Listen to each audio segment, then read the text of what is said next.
नमो नमः। अभी आपने पूर्व पाठ में यूप योग, ईशु योग, शक्ति योग और दंड योगों के लक्षणों के विषय में पढ़ा और उसके पूर्व वाले पाठ में वज्र योग, यव योग, कमल योग और वापी योगों के लक्षणों के विषय में पढ़ा।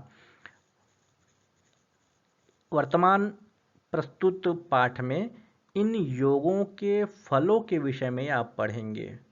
आचार्य वराहमिहिर प्रस्तुत श्लोक में वज्र योग, यव योग, कमल, वापी, यूप, ईशु, शक्ति, दंड, ये जो 8 योग बताए गए हैं, इन योगों के शुभाशुभ फलों का वर्णन आचार्य वराहमिहिर प्रस्तुत श्लोक के माध्यम से करेंगे। तो इन योगों में उत्पन्न जातकों का स्वभाव या उनकी वृत्ति या उनकी प्रकृति किस प्रकार से होती है, वह इस श्लोक में समझाया गया है। तो आप इस श्लोक को देखें, इसके अन्वय, इसकी व्याख्या और इसका भावार्थ समझने का प्रयास करेंगे। आद्यन्तयोः सुखयुतः सुखभाङ् मध्ये धनान्वितोऽल्पसुखः त्यागी हिंस्रो धनवर्जितः पुमान् प्रियैर्वियुक्तश्च।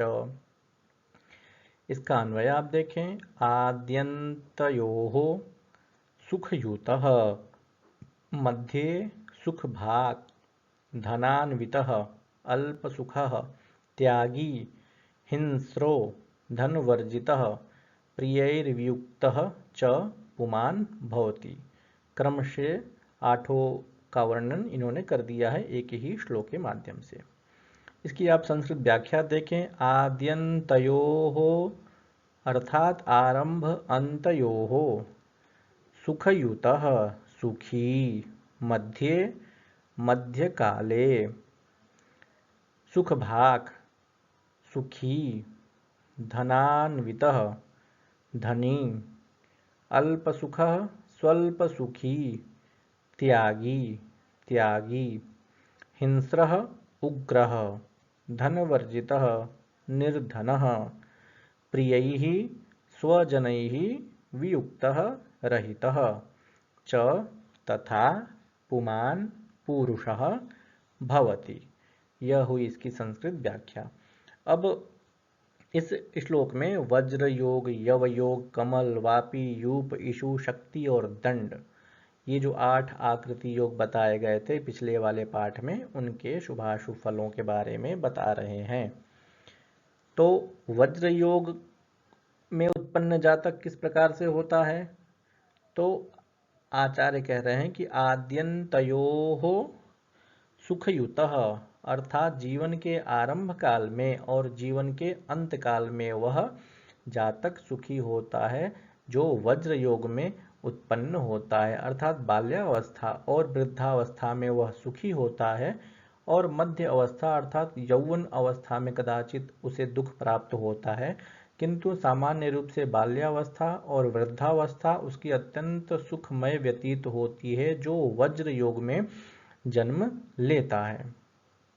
इसी प्रकार से यव योग में उत्पन्न जातक जो है मध्य अवस्था में अर्थात युवा अवस्था में वह सुखी होता है, और आद्य अवस्था और अंत अवस्था मतलब बाल्य अवस्था और वृद्ध अवस्था में कदाचित वह दुखी हो सकता है, लेकिन यव योग में उत्पन्न जातक युवा अवस्था में तो विविध उपभोग वस्तुओं का उपभोग करेगा और सुखी रहेगा। इसी प्रकार से कमल योग में उत्पन्न जातक क्या होगा? सर्वदा धनी रहेगा, अर्थात उसके पास धन की अल्पता कभी भी नहीं रहेगी, किसी भी स्थिति में उसके पास धन की कमी नहीं रहेगी। और वापी योग में उत्पन्न जातक स्वल्प सुखी होता है, मतलब कुछ समय के लिए ही उसे सुख की प्राप्ति हो सकती है, इसके अतिरिक्त वह सुखी नहीं हो सकता है। यूप योग में उत्पन्न जो जातक होता है वह त्यागी होता है। यूप योग कैसे बनता है? लग्न से चतुर्थ भाव पर्यंत सभी ग्रह हों तो यूप योग बनता है, और ऐसे योग में उत्पन्न जो जातक होता है वह त्यागी कहलाता है, अर्थात त्याग करने वाला होता है। वस्तुओं का उपभोग करने की प्रकृति उसकी नहीं रहती है, त्याग करने की प्रकृति रहती है। इसी प्रकार से ईशु योग इशु मतलब बाण।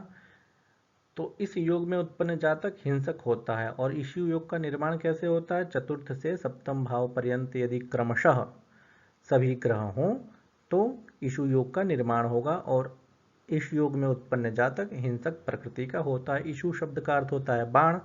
तो बाण का जो स्वभाव होता है, क्योंकि युद्ध में अस्त्र शस्त्र इत्यादि में उसका प्रयोग होता है, इसलिए जातक हिंसक प्रकृति का होता है, अर्थात युद्ध करने के लिए आतुर होता है, सेनापति तुल्य वह होता है। शक्ति योग में उत्पन्न जातक निर्धन होता है, अर्थात सप्तम से लेकर के दशम पर्यंत यदि सभी ग्रह हैं तो शक्ति योग का निर्माण होता है। और शक्ति योग में जो जातक उत्पन्न होता है वह निर्धन होता है, ऐसा आचार्य का वचन है। इसी प्रकार से दंड योग में उत्पन्न जातक प्रियजन से रहित होता है, अर्थात उसके कुटुंबी जन, उसके सगे संबंधी जन उसका साथ नहीं देते हैं, उसका साथ छोड़ देते हैं, और वह अपने प्रियजनों से अर्थात अपनी माता, पिता, पत्नी, संतति इत्यादि जो प्रियजन है, कुटुंबी जन है, उन सब से वह रहित होता है, उन सब का सुख वह प्राप्त नहीं कर पाता है।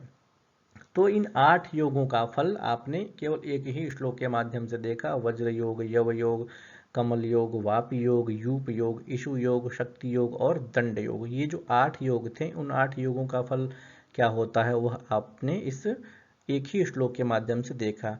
ये जो जितने भी योग बताए गए हैं, आकृति संख्यक योग, ये प्रायः सभी जातकों के कुंडली में लगभग मिल ही जाते हैं। कुछ ही ऐसे जातक होंगे जिनकी कुंडली में यह योग अप्राप्त हो, लेकिन प्रायः लोगों की कुंडली में इस प्रकार से जो 32 नाभस योग बताए गए हैं, उनमें से किसी न किसी योग का प्रादुर्भाव तो जातक की कुंडली में अवश्य होता है ही। अतः इसलिए ये 32 प्रकार के नाभस योग अत्यंत महत्वपूर्ण माने जाते हैं।